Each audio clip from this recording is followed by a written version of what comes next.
Сүйінші, күні кеше Нұржан Керменбаев үшінші рет әке атанды. Бұл жолы қарабаланың жары Назерке дүниеге кішкентай ханшайымдарын әкелді. Отбасыларында қуанышты жаңалықпен Нұржанның өзі бірінші болып бізбен бөлісті. Соңғы жаңалыққа байланысты енді осылай Гәкку арнасына онлайн түрде сұхбат беруге тура келіп тұр. Соңғы жаңалық біздің отбасыда жақсы жаңалық. Аллаға шүкір үшінші рет әке атандым. Аллаға шүкір бәр жақсы, баланың да денсаулығы бәр жақсы. 3 килограммнан аса дейді, салмағы одан кейін бойы 50 сантиметрден аса дейді. Аллаға шүкір, дені сау, бәрі жақсы. Есімін әжесі Тасним деп қоюда. Бақты әке алдағы күні жармен кездесуге асық. Видеозвонокпен звондастық, енді карантин болғандықтан барлық жағдай солай болып тұр.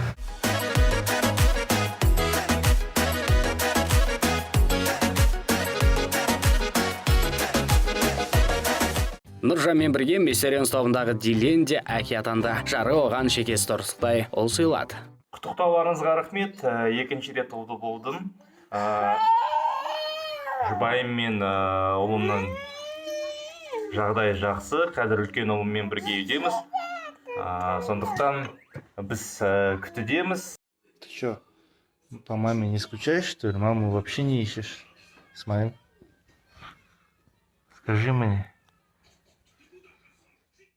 Айтпақшы, Дилен мен жары сәбилерінің есімін халықпен бірге таңдаймыз дейді. Осыдан бірнеше күн бұрын ол өзінің инста парақшасында фолловерлерінен әдемі аттар жазуын сұраған болатын. Сонымен батырларыңызға қандай есім бердіңіздер?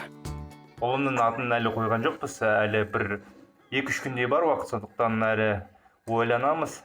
Инстаграмда жақсы идеялар беріп жатыр. Соның бәрін оқып асықпай қоямыз. Бәріне рахмет.